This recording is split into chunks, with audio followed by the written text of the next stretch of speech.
गालियां बकी थी, आज उनके साथ आ गए। पटका नहीं, पट्टा डाल दिया इन्होंने कांग्रेस और समाजवादी पार्टी। पट्टा डाल दिया। संजय गुप्ता, ये अबू आजमी से मिलने की क्या आवश्यकता पड़ी? इसमें ज्यादा अनकंफर्टेबल ये अनुराग भदौरिया, इनकी पार्टी के हैं भाई, इनकी पार्टी के मुंबई चीफ हैं वो। ये समझ नहीं है ये इस तरफ जाए उस तरफ जाए। देखिए मेरी एक बात सुनिए, आप किसी भी पॉलिटिकल पार्टी से मिलने से, उससे हाथ मिलाने से कोई अपनी विचारधारा नहीं त्याग देता। एक भी ऐसी पॉलिटिकल पार्टी बता दे ये जिसके साथ इन्होंने गठबंधन ना किया हो। कांग्रेस कौन सी नहीं है? पीडीपी के साथ नहीं किया, एनसीपी के साथ नहीं किया। कौन सी ऐसी पार्टी है? नीतीश कुमार हिंदुत्व विरोधी के साथ नहीं किया क्या? उससे उनके साथ कहां हुआ? नहीं, उनके समाजवादी कोई समाजवादी के साथ बताइए, ऐसी कोई पॉलिटिकल पार्टी नहीं है। समाजवादी के साथ कौन सा? ऐसी कोई आप बीच में बोल रहे हैं। देखिए ऐसी कोई पॉलिटिकल पार्टी नहीं है जो हिंदुत्व विरोधी ना हो, कांग्रेस को एक दो को छोड़कर, जिनके साथ इन्होंने गठबंधन ना किया हो। किसी के साथ गठबंधन करने से इसका पटका डालने पर बीजेपी ने इसको बड़ा विषय बना दिया है। और ये तो विषय कोई बड़ा बनाते हैं। विषय की बात यह है कि एक 2019 के अंदर अजीत पवार जी आए थे। अजीत पवार जी आए, इनके स्कूल में कांग्रेस हिंदू विरोधी है। इनके कांग्रेस हिंदू विरोधी है कि नहीं है? एनसीपी भी तो है। एनसीपी को आपने कांग्रेस हिंदू विरोधी है मान रहे हैं? एनसीपी भी तो है। ये कह रहे कांग्रेस हिंदू विरोधी हिंदुत्व विरोधी है। हिंदुत्व विरोधी है ना, हिंदू विरोधी तो नहीं है। एक मिनट सुनिए ना, हिंदुत्व विरोधी है। तो ये एनसीपी भी तो हिंदुत्व विरोधी थी, जिसको आपने 2 दिन के लिए चीफ मिनिस्टर बनाया। उसके बाद फिर आपने फिर आपके समर्थन देने के लिए नहीं आए। फिर 3 साल के बाद आपने फिर उसको उप मुख्यमंत्री बना दिया। किस लिए बनाया आपने फिर उसको? अच्छा, लेकिन पॉइंट ये है कि उद्धव ठाकरे का जो कांग्रेस का पटका डालने वाला विषय है उसको बीजेपी बड़ा बना रही है। लेकिन सवाल कुछ है। क्या सवाल है आपको, बोलिए। 370 पे मेरा सवाल है इंडी गठबंधन से जी। ये सर, ये चुनाव से पहले तो ये संविधान लेके करते थे, ये संविधान खतरे में है, खतरे में। फिर ये 370 वहाँ पे लागू क्यों कर रहे हैं? वहाँ पे क्यों कर रहे हैं? दूसरा सवाल मुझे पूरी इन लोगों सभी लोगों से है सर, बलात्कार वर्सेस बलात्कार क्यों कर रहे हैं? बहुत अच्छी बात है, बहुत अच्छी बात है। लेकिन जो पहला सवाल है वो भी अच्छा सवाल है कि ये संविधान लेके घूम रहे थे। दोनों अच्छे हैं, दोनों अच्छे हैं। दूसरा भी आप ही की तरफ है। 370 आप कहां खुश होने लगे? कम से कम 370 पे जो सवाल है। वैसे तो हम संविधान लेके, संविधान की किताब लेके घूम रहे थे। अब क्या हुआ संविधान का? हम आज भी संविधान को मानने वाले लोग हैं। आज भी संविधान और न्यायपालिका को मानने वाले लोग हैं। हम भारतीय जनता पार्टी नहीं है।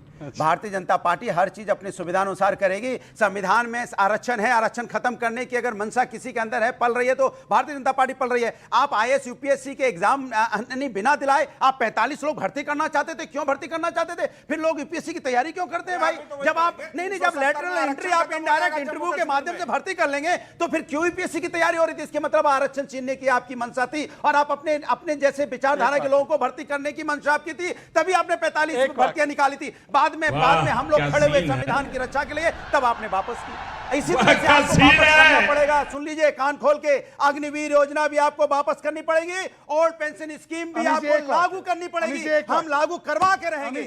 केवल एक वाक्य संविधान के साथ है, यूसीसी के साथ खिलाफ। हम संविधान यूसीसी के साथ खिलाफ। नो जवाब। अब मेरी पूरी बात से बोलो, मेरी पूरी बात जवाब तो मुझसे लोगे ना। अरे पर अपने समय पर दोगे ना आप। तो ये बोलो, घुसपैठ मत कीजिए ना। वो तो रोहिंग्याओं के लिए छोड़ रखा है आपने काम। अब सुन लीजिए, अरे सुन लो भाई। अरे रोहिंग्या में मुसलमान दिख गया इनको। मैं सख्त आपत्ति करता हूँ। रोहिंग्या मुसलमान, इनके लिए रोहिंग्या मुसलमान है, इनके लिए अब्दुल कलाम आजाद मुसलमान नहीं है, रोहिंग्या ही मुसलमान है। देखिए अब सुन लीजिए, अरे सुन लीजिए भाई, सुन लीजिए। अरे आपने तो अबू आजमी को अपना लिया है, याकूब मेमन की पैरवी करने वाले। सुन लीजिए दूसरी बात, इन्होंने बोला हम तो संविधान के साथ है। रिजर्वेशन इन प्रमोशन किसने रोका था? इन्होंने।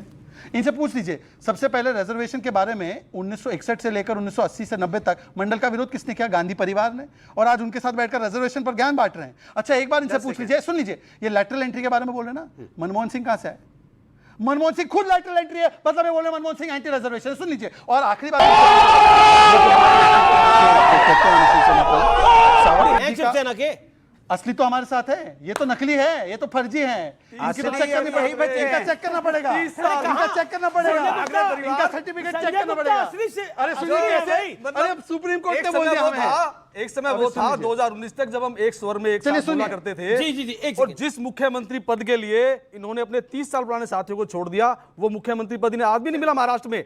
आज भी अपने मुख्यमंत्री को डिप्टी सीएम बनाने के लिए तैयार हो गए ये। और जिन्होंने इनकी 2 दिन में सरकार गिरा दी थी, अजीत पवार जी ने, उनको फिर से अपने स्कूल में एडमिशन देकर के फिर से मुख्यमंत्री बना दिया।